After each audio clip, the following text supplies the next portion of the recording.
आज के एपिसोड की शुरुआत में जिया रंगोली बना रही होती है। अनुपमा जिया की तारीफ करती है कि कितनी अच्छी रंगोली बनाई है उसने।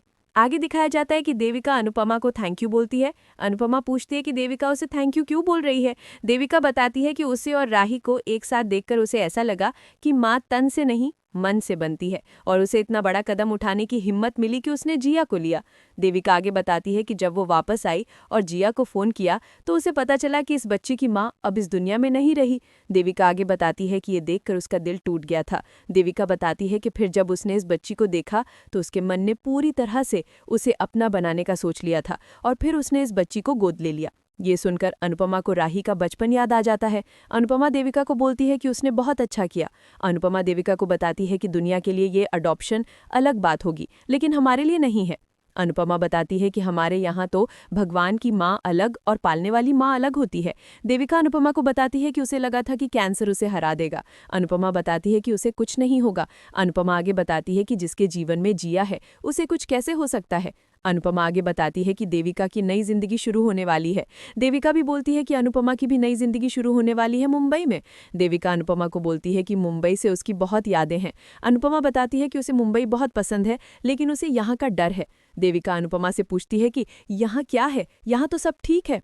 अनुपमा बोलती है कि अभी ठीक है लेकिन ज्यादा देर ठीक नहीं रहेगा। देविका अनुपमा को बोलती है कि ये इन लोगों की जिंदगी है, इन्हें जीने दो और तुम सिर्फ अपना सोचो और अपनी जिंदगी जियो। अनुपमा आगे बताती है कि जब आज उसने गौतम को देखा तो वो शॉक हो गई थी और उसे ऐसा लगा कि कुछ तो बहुत गलत है। देविका अनुपमा को बोलती है कि वो हर किसी की लाइफ कंट्रोल नहीं कर सकती। ये लोग दूध पीते बच्चे नहीं हैं, इन्हें अच्छे से पता है कि क्या करना है, तुम सिर्फ अपना सोचो। देविका अनुपमा को बोलती है कि कल नया साल नया हाल।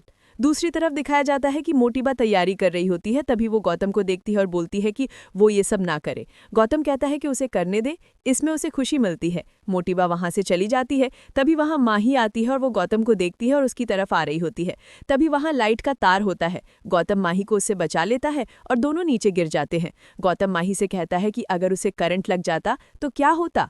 तभी वहां अंश और प्रार्थना आते हैं और दोनों माही और गौतम को देखकर हैरान हो जाते हैं। अंश गौतम पर चिल्लाता है कि तेरी हिम्मत कैसी हुई माही को हाथ लगाने की। अंश गौतम को मारने वाला होता है। तभी माही अंश को रोकती है और बताती है कि गौतम ने उसकी मदद की है वरना उसे करंट लग जाता।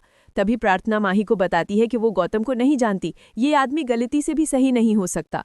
प्रार्थना आगे कहती है कि अगर माही को करंट लगने वाला था तो इसमें भी गौतम की कोई चाल होगी। माही कहती है कि आप लोग मान क्यों नहीं लेते कि गौतम जी बदल गए हैं। अंश गौतम पर गुस्सा करता है। माही अंश को चुप करवाती है। गौतम माही से कहता है कि उसकी वजह से घर का माहौल खराब ना करें। अंश बोलता है कि अगर गौतम यहाँ से चला जाएगा तो घर का माहौल खुद ठीक हो जाएगा। गौतम अंश से कहता है कि वो चला जाएगा पर मोटिबा उसे जाने नहीं देगी। माही और गौतम वहां से चले जाते हैं। प्रार्थना कहती है कि माही गौतम के लिए इतनी पागल क्यों हो रही है। अंश प्रार्थना से कहता है कि माही को गौतम के साथ देखकर वो पागल क्यों हो रही है। प्रार्थना बताती है कि माही अंश की बहन है और अंश को फिक्र होना हो उसे है। प्रार्थना आगे कहती है कि माही को समझाओ कि वो गौतम से दूर रहे।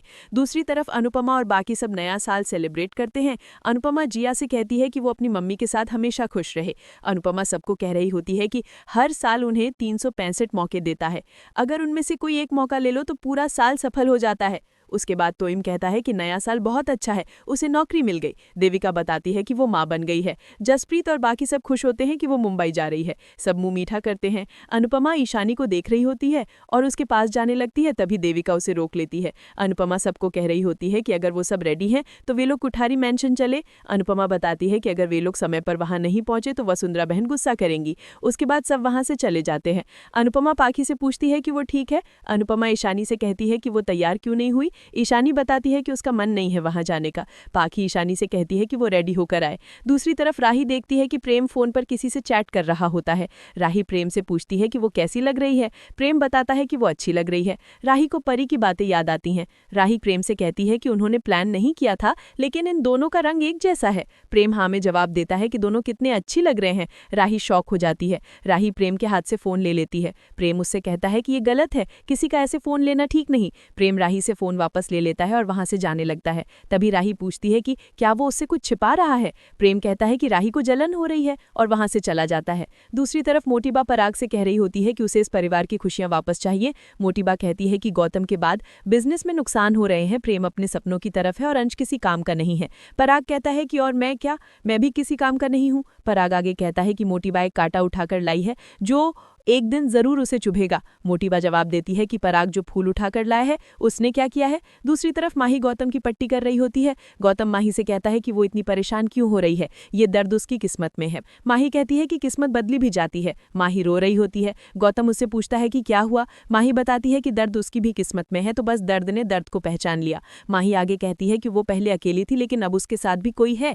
गौतम पूछता है कि कौन है। माही बताती है कि आप। गौतम शॉक हो जाता है। माही आगे बताती है कि वो गौतम से प्यार करने लगी है और ये सब प्रार्थना सुन लेती है। माही और गौतम प्रार्थना को देखकर हैरान हो जाते हैं। इसके बाद दिखाया जाता है कि सभी लोग कोठारी हाउस पहुंचते हैं। अनुपमा जिया को कान्हा जी के बारे में बताती है और यहीं पर आज का एपिसोड खत्म होता है।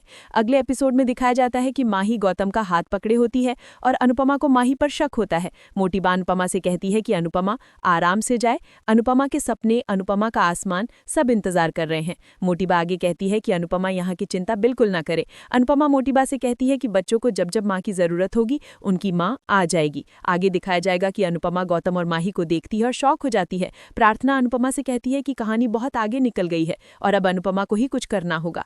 दोस्तों, अगर आपको हमारी ये वीडियो पसंद आई हो तो हमारे चैनल को लाइक, शेयर और सब्सक्राइब करें। धन्यवाद।